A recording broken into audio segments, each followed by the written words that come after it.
Hello, আসসালামু আলাইকুম। আশা করি সবাই ভালো আছেন। আবারও অনেকদিন পর একটা ভিডিও নিয়ে আসলাম। আমি এখন আছি ঢাকা মেট্রো স্টেশনে। দেখতেই পাচ্ছেন কতটা ঝকঝকে পরিষ্কার। এটা আসলে বাংলাদেশের সরকারের যতগুলো প্রজেক্ট ছিল তার মধ্যে সফলতম প্রজেক্ট হচ্ছে এই মেট্রো স্টেশন। তো এখন আমরা কিভাবে টিকিট কাটতে হয় সেটা দেখাবো এবং কিভাবে ট্রেনে উঠবেন সকল প্রসেসই এখানে দেখতে পারবেন। আসলে স্টেশনে আসলে আপনার মনটা ভরে যাবে। দেখুন চারিদিকে কতটা পরিষ্কার, কতটা ঝকঝকে পরিষ্কার। এটা হচ্ছে যে টিকিট স্টেশন। এখান থেকেও টিকিট নিতে পারবেন, আবার ওই সাইডে মেশিন আছে ওখান থেকেও টিকিট নিতে পারবেন। যারা আসলে ভয় পায় যে কিভাবে কাটবে তারা আসলে ম্যানুয়ালি টিকিট নেয়, আর যারা ভালো বোঝে তারা মেশিন থেকে টিকিট নিতে পারবেন। তো এখন আমরা ঘুরে ঘুরে দেখতেছি আমাদের জন্য টিকিট কাটা হচ্ছে। এখানে মূলত দুই ধরনের আছে, একটা হচ্ছে যে টেম্পোরারি টিকিট আর হচ্ছে যে পার্মানেন্ট টিকিট বা কার্ড বলে যেটা। এদিক থেকে সাধারণত বের হয়। আর কার্ডে যাদেরকে কার্ড আছে পার্মানেন্ট তারা এখান থেকে কার্ডের টাকা লোড দিয়ে নিতে পারেন। যাদের কার্ড আছে তারা একবারে লোড দিয়েই নেয়। সাধারণত টেম্পোরারি কার্ড ব্যবহার করা ঝামেলা। আর এই সাইড দিয়ে সাধারণত পাঞ্চ করে ঢুকতে হয়।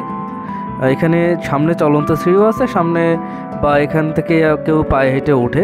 এদিক দিয়ে সাধারণত আমরা ঢুকবো। তো সামনে দেখি আমাদের টিকিটের কার্ডের কী অবস্থা। আমাদের যারা আছে তাদের কাটতেছে। এই যে এখান থেকে আমরা সাধারণত কার্ড বের করব। আমাদের সম্ভবত যারা ছিল সবার জন্যই দেওয়া হবে। এখান থেকে একটু খেয়াল করে দেখুন, যারা সাধারণত এখনও নতুন, এখনও যারা কার্ড নেননি, এই যে কার্ড কীভাবে বের হচ্ছে সেটা একটু দেখুন। নির্দিষ্ট পরিমাণ টাকা জমা দিলেই ফেরত দিয়ে দিবে টাকা, বা যতটুকু লাগে ততটুকু এখান থেকে সিলেক্ট করে নিয়ে নিবে। এই যে দেখুন কার্ডগুলো বের হওয়া শেষ হলে আমরা আবার সর্বোচ্চ একসাথে সম্ভবত 5টা কার্ড দেয়। তো আবার আমরা কার্ড নিব। এই যে দেখুন কিভাবে নিচ্ছে আমাদেরই লোকজন। হ্যাঁ, এই যে টাকা দিয়ে দিচ্ছে, ও নিয়ে ওই 5টা বা যে সর্বোচ্চ একসাথে 5টা নিতে পারবেন সম্ভবত, নিয়ে বাকি টাকা আপনাকে আবার ব্যাক দিয়ে দিবে ওরা। এই যে এইটা আমার কার্ড, এখন আমরা পাঞ্চ করে ঢুকে যাব। হ্যাঁ, যেহেতু আমার এটা টেম্পোরারি, এখন আমরা পাইনি। এই যে আমরা ঢুকে গেছি। এখন আমরা পায়ে হেঁটে স্টেশনে উঠবো, উপরে উঠবো।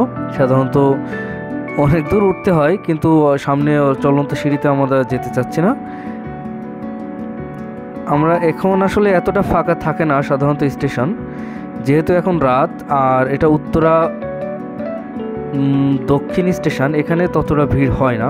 আমাদের ট্রেন এখনও আসেনি, তবে এখনই চলে আসবে।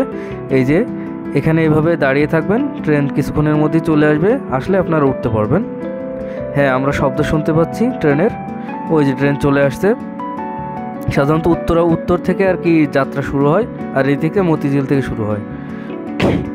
এই যে কোনো এক জায়গায় দাঁড়ালেই আপনি সিট পেয়ে যাবেন। সাধারণত সামনের দিকে মহিলাদের জন্য বরাদ্দকৃত বগি থাকে, তাছাড়া যেখানে ইচ্ছে উঠতে পারবেন।